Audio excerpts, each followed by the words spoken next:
Hi, I'm Nathan Heaton, and I'm here today in Kingman, Kansas, interviewing my great uncle, Ed Racicky, and he was a World War II. He was in the Army during World War II. I guess my first question would be, what was your role in the Army? What did you do? I was inducted in the Army in Omaha, Nebraska. From there we went to Texas and got all of our clothes and stuff, and then we went into Louisiana and on maneuvers. We left there and we went to California and boarded the ship for overseas. We was on the English boat going over. Then we transferred off in it into an Indian boat. They had goats and chickens and everything else on that ship. And we wound up in Cramshire, Iran. From there, we wore ODO clothes and it was hotter than hell. I went into the warehouse and we opened a bunch of fruit up in the warehouse. We was hungry in hell. And we ate peaches and pineapple. This was all in Iran? Yeah. And then they put me into a warehouse, the fruit and vegetables and in the warehouse for everybody come there and pick up what they wanted. And I was there for 26 months. Wow. What year was that? When did you head over there? Well, I went in 42. I suppose we was in the States here for about a year, was all. And then we went over there. So 43, we had 45 and 46 I was over there. Oh yeah. And then we left there. We thought we was going to Japan, and we went into Marseille, France. And they come over and with bombs to bomb that. We thought they was going to bomb us. We all run for the damn woods fast as we could and ducked down behind trees. But they didn't want to bomb us. They went down and bombed the harbor. The Germans did. So we left there and we went on into Germany. When we got into Germany, we went into a big apartment building and took it over for all the soldiers and stuff. And the war ended. Oh really? Yeah. So you weren't drafted then, you volunteered? No, I was drafted in the Army. Yeah. You were drafted? Oh, okay. That's pretty interesting. So what was things like? You know, oh God, it was hot there. The water pipes for the showers and stuff went underground a foot, but you couldn't take a shower till after midnight, because the water would be nothing but steam come out of them pipes from being so hot over there. Huh.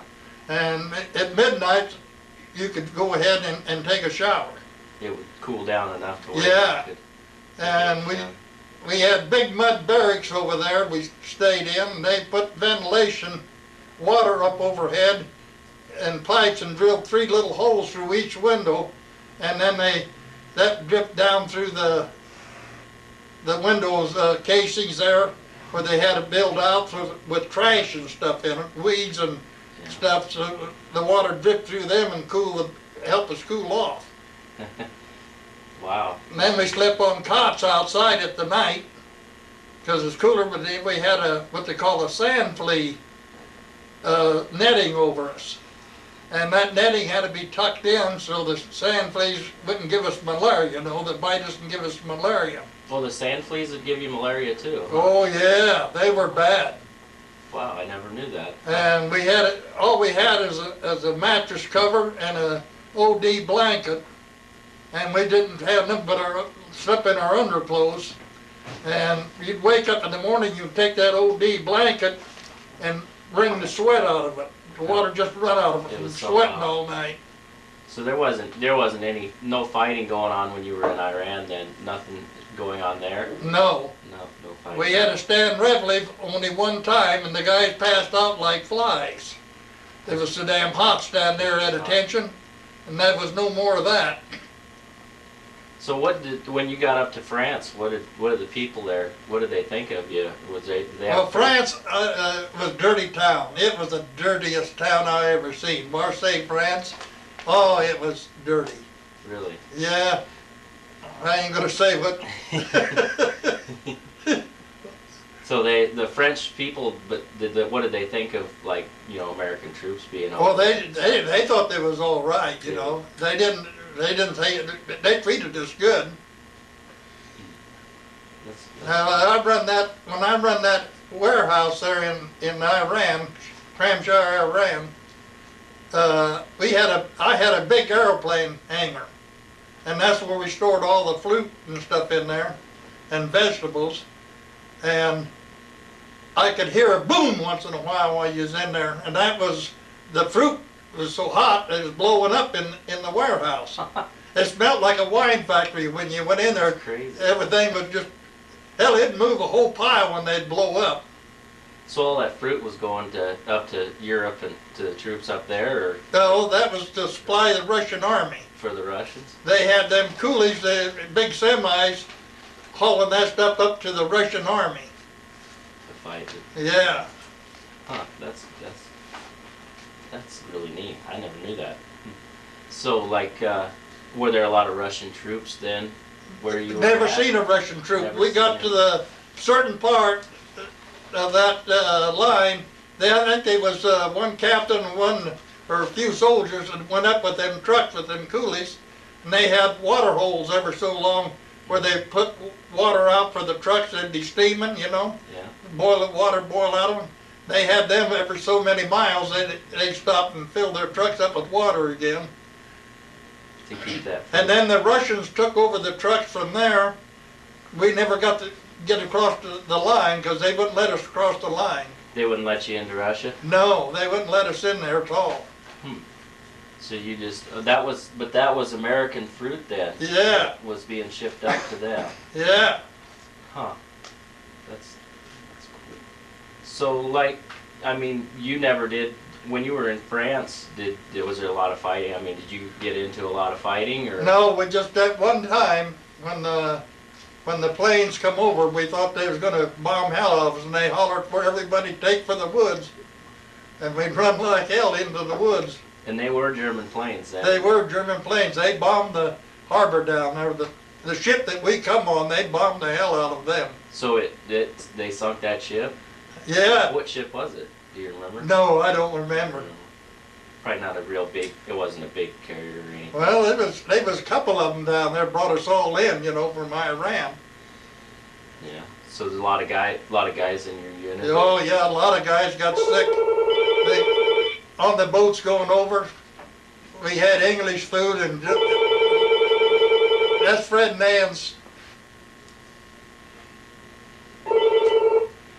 Yeah.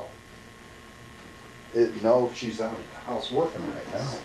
And Sure you can. then we hit Germany, and we went in there, and they picked out so many men out of the company, and I was one of them. We went and took over a big apartment house, and they run everybody out of there. Only thing they could take was what they could carry. Yeah. And Okay. we went in there, and then the Germans come every day and come in there and make beds, clean the floors and everything. Really? Yeah. And one old lady had a sewing machine and bought it out. She had to be out of the gate at a certain time with it, or you couldn't take it. And she wanted her sewing machine so bad, I just picked it up and set it over the fence for her. That was a little German lady? Yeah. Huh. Wow. Oh, they were good to me. They thought I was German with my blonde hair and everything. Yeah. And they thought the world of me over there. Really? So they were kind of picky and choosy. The people that looked German and they thought were German, they treated real good, and the people that weren't, like, I suppose Italians and well, not necessarily Italians, but other people, like Irish, if they thought you're Irish, they're probably kind of mean to you, or was No, they weren't mean to us at all. No? No, they were real polite. They would come and they'd bring flowers in, set them in your rooms, Really? and make the beds and clean the floors. And I had to do the washing. There was washing machines there in these apartment houses, and I did all the officers' washing for them, pressed their clothes and washed their suits and stuff. And the rest of the men went out, and they went to a place like Jack works, well, they had horses, they killed horses in the horse meat. And they issued that out to people there. So they butchered the horses. Well, they didn't butcher them, they was already butchered, they was hanging in them coolers. But they had to distribute it because somebody would come in and take too much, you know. Yeah. And then people were awful hungry then. They were starving. Huh. So when did you come home then? As soon as, did you come home like right after? No, we stayed there for, about, I'd say 8 months, 10 to 8 months. After the war was over? Yeah, and then a lot of guys flew back and I had to come back on a ship to the United States. So you were, when you got back, were you in the military? Did you stay in for a little while? No, just because I got it, we hit, where was it? Anyhow, went in there and they asked you if you wanted, what you wanted to do, keep your clothes or what. I says, I'll keep what's on my back. That's all I want from you guys. I said, I had enough of you. Yeah. So like, when you got back, did you come by way of California, or did you come through the? No, I think we wound up in Texas. Yeah. And we caught, well, it couldn't have been Texas. I just don't remember where it was. Because we hired a guy to call us to Omaha.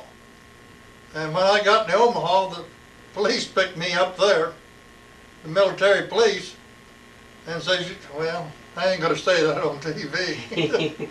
And I was in the hospital there for 2 days, and then I caught a train from there to Grand Island, and then my mother and brothers picked me up there. What were you in the hospital for? Oh, okay. So what was, when you got back to the States, I mean, you were welcomed home, people were pretty happy? Oh yeah, people were real happy. Seeing the war was God, over. yes. So what was the economy like? I mean, you were able to find a job pretty easy. What'd you do once you got back? Or? Well, for a while there, I didn't find them. Then I went to work in Jack and Jill's store, meat cutter. I took it up on the GI training. Yeah. And I worked there for, I suppose a couple of years. And then I went to carpentering up in South Dakota. I went carpentering for old Jack Greer, straightening buildings and building, you know, moving houses and stuff. And then I kind of got laid off for that. And then I went up to the South Dakota and started working on them dams up there. Fixtown up there, and then I went to the Hawaii Dam. So the economy and people were doing pretty good then, you know. Oh yeah, it was doing real good to them. That's good. That's great. Well, it sounds like you had a pretty exciting time. Oh, I did. A lot of neat places and stuff. I seen a lot. I wouldn't take a penny for it, and I wouldn't give a nickel for another one to go back. Can you think of, was there any other things that happened while you were in Iran or France that Well, were we really couldn't tell. interesting, or? We couldn't tell our folks where we was at because they looked at our letters before we could mail them, you know. Yeah. But I wrote in there, I'm in the land where Christ was born. I wish that Christ was back where I was born. So they finally figured out where I was at. Yeah, kids would drop little hints and stuff. Yeah. To get away with it, huh? Well, I got away with it. I don't know how I got away, but they wrote a letter back, my mother did, said, are you in Iran over there where Christ was? Yeah, I said, that's where I'm at. And they let that come through. Yeah. Your mother's letter. Well, I suppose they didn't think nothing about it. I'm in the land where Christ was born. Wish the Christ was back where I was born. So what was when you were in the Army? What was your rank? I mean, how high did you? I went up to a corporal's. All I went up to. I seen a lot of people there in Iran that just went crazy. I mean, they'd stand under running water and just stand there and let the water run through their hands. They didn't know what they was even doing anymore. It was just so hot. Yeah, well, they just went bazooka. That's all. That's interesting. What was boot camp like before? I mean, was it pretty pretty hard. Well, yeah, they really worked you out in the boot camp. Yeah. Yeah. How long was boot camp? Wasn't very long, 6 weeks. 6 weeks is it? And that was Army. Then you were considered infantry? Yeah. Huh. That's neat. Yeah, then we went on maneuvers in oh god damn it, what did I say a while ago? Wasn't Georgia, was it? Oh, it was dusty down there. Texas? Louisiana. Louisiana. Yeah. God, we'd walk down them roads, march down them roads, and nothing but dust to fly up. You come back, you wouldn't know you was a white person from sweating down there and all that dust. Just covered in dirt. Huh? Oh yeah, it was bad. Then we went on maneuvers, and we would run a supply line there too. Issue out food to everybody. Yeah. Huh. Well, that's definitely really interesting. Thanks for giving us your view on You're totally welcome. You're totally welcome. what World War II was like for you. Yeah. Whitey. Thank you.